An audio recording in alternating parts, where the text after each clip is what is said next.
ẹnìkan drop women conference of a deeper life sínú bọ́ọ̀sì mi 5 days program ní Àyọ̀bọ̀. I don't know where Àyọ̀bọ̀ is, so mo ní láti máa béèrè. I went for the program.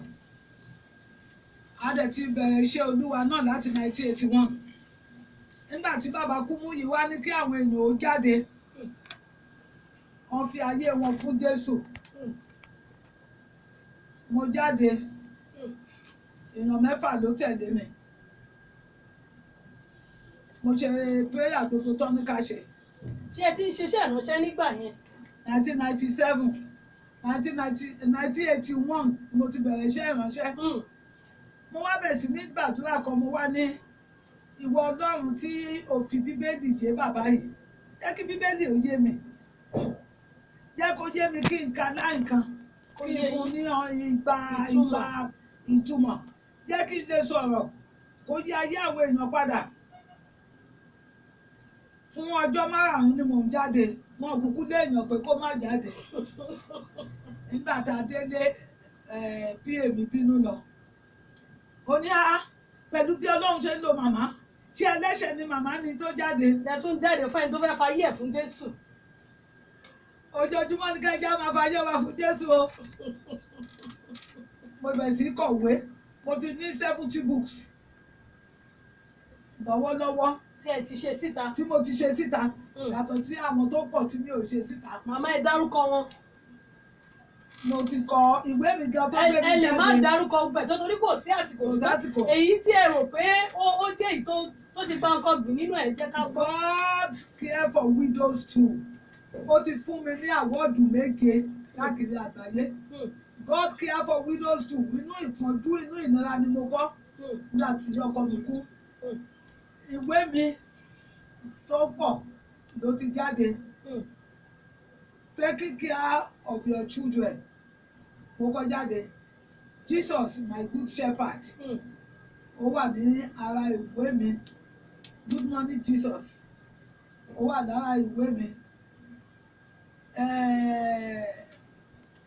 Protection for your journey. Màmá mú mọ́ pẹ̀lẹ́ má lè rántí gbogbo ẹ̀ tán.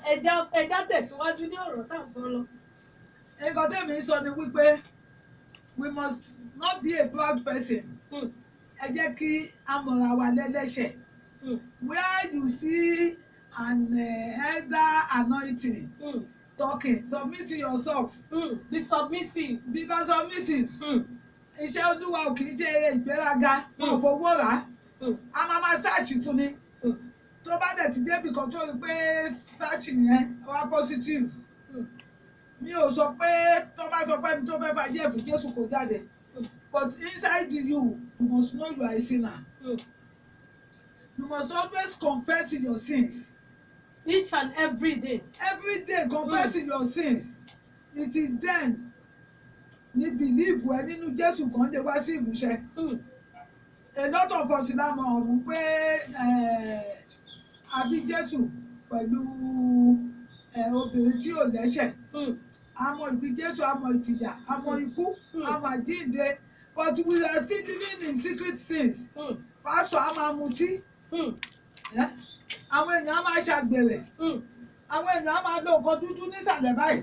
Wọ́n máa tún fi mọ́ ti tán náà. Ẹ máa fi mọ́tò Ọlọ́run tó pé wọ́n ti wà lókè wọ́n lórúkọ. Àwọn èèyàn ò lè mọ̀. Ẹni tó wá rán wa níṣẹ́ ò ní mọ̀. Àwọn ẹlòmíì àjíbà tó wá fẹ́ ṣe program. Wọ́n á ti ní nǹkan tó máa fi wọ́n tó máa fi ṣe. Ó wá máa gbogbo àwa máa ṣe nùgbànùgbà. Ṣé ẹ mọ̀ pé nínú program bẹ́ẹ̀ Ọlọ́run á gbà àwọn àyànfẹ́ o. Torí bí tọ́lọ́run ṣe sí nìyẹn.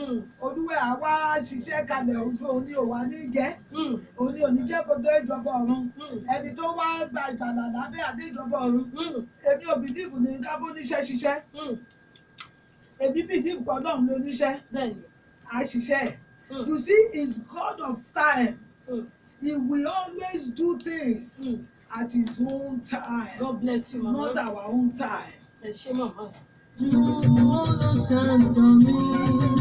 Màmá lórí ìlà kọjá tí a bá rí ìgbà tẹ́ ń sọ pé Ezekiah ó wà nínú àìsàn débi pé Ọlọ́run sọ pé àìsàn yẹn á yọrí sí ikú bẹ́ẹ̀ ṣùgbọ́n challenges tó ń face ní wákàtí yẹn ó padà reject ẹ̀ pé rárá Ọlọ́run ó wá rán Ọlọ́run létí iṣẹ́ ẹ̀sìn rẹ̀ bẹ́ẹ̀ ṣé mo pé ó ní ọ̀pọ̀lọpọ̀ tó tiẹ̀ ti gbà pé òun ò tiẹ̀ lọ chọ́ọ̀chì mọ́ wípé òun á dé church òun á gbá church òun á nu àga òun á kọrin òun á ṣe ọ́ṣà ó ní àwọn iṣẹ́ ìríjú tó ń ṣe fún Ọlọ́run ṣùgbọ́n ó ní ìdojúkọ báwo lẹ ṣe lè bá irú ẹni yẹn sọ̀rọ̀. Last week mo nírú ẹ̀ and inú mi dùn pé mo fún wọn láyè láti rí mi lókè tí ọjọ́ tó ń rí mi ni. He said I've left the altar since 2015. Báyìí mi wá bá sọ̀rọ̀ tán ló wá ní no mo wá fún ní ìlàkọjá mi méjì mi sọ pé mi ni mo ní ìránṣẹ́ Ọlọ́run kan wà lónìí mo ní bẹ́ẹ̀ ni ìlàkọjá agbèwà débi tó Ọlọ́run fẹ́ ká dé ìlàkọjá máa ń fààyàn sẹ́yìn ní tó bá ti àdáwò ẹ̀ a máa sọ̀rọ̀ negative sí etí èèyàn pé pẹ̀lú gbogbo bó ṣe ṣe ṣe fọ́nà ṣé ẹ mọ̀ pé tí ẹsẹ̀ káyà bá jókòó pé pẹ̀lú gbogbo bí mo ṣe ṣe níwájú ẹ ṣé ikú ló wá yẹ mí tó gba prophecy nígbà yẹn tó ṣẹ̀ṣẹ̀ gbà wọ́n mọ Júdà làtọ̀ lọ́wọ́ Sẹ̀nákẹ́rúbù ṣé òun ló wá yẹ kó forí kó kú Ọlọ́run ò ṣe dáadáa báwọn kan ṣe máa sọ nìyẹn wọ́n ń gbàdúrà gan wọ́n máa lọ́lọ́run ò ṣe dáadáa ta lè yàn tá dá Ọlọ́run lẹ́bi kò sóhun tọ́lọ́run ṣe tí ò dáa. Màmá nínú ká dá Ọlọ́run lẹ́bi àti kíyàn pe Ọlọ́run níjà èwo ni ẹ rò pé ó ṣe kókó. ìpèníjà. ṣé mo kí màmá bí kí n fẹ́ pe Ọlọ́run níjà pé bóyá nínú ètò ìṣúná mi àwọn nǹkan ò lọ déédéé kí wọ́n ní Ọlọ́run ṣùgbọ́n ó ní sàn ìdá mẹ́wàá mò ń san ìdá mẹ́wàá ṣùgbọ́n oúnjẹ ò pọ̀ nínú ilé mi kí ló dé. A lè sọ bẹ́ẹ̀ sí Ọlọ́run o nǹkan tó ń jẹ́ nǹkan tẹ́sẹ̀ káyà ṣe nìyẹn iṣẹ́ ìsìn ẹ tó bá ti ṣe o lè fi rán Ọlọ́run létí ìjẹ́ pé kó máa fi kú Ọlọ́run o àwọn kan á sọ wípé tójú Ọlọ́run ò bá fọ́ ó yẹ kó rí mi ta ló dá ẹ tó dá ẹ tó lójú ojú ẹ ò fọ́ ìpèníjà wa ni wípé ká máa sọ wípé Olúwa ṣe bí omi pé mo ṣe léyìí òun báyìí ò tọ́ sí mi.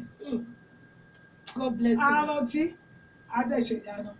God bless you, mama. Mọ́lẹ̀ ló fi ṣaṣọ wá ọ̀rìntì. Ó fọ̀rùn ṣeré òpáyé ìṣàkóso ìtìsẹ̀ máa ń ṣọlá. Mama brother Emmanuel Babatunde ló ń wò wá lọ́wọ́lọ́wọ́ báyìí. Wọ́n ní kẹ́ ẹ gbàdúrà sínú ayé àwọn. Olúwa Ọlọ́run alágbára ẹ mọ orúkọ ọmọ yín.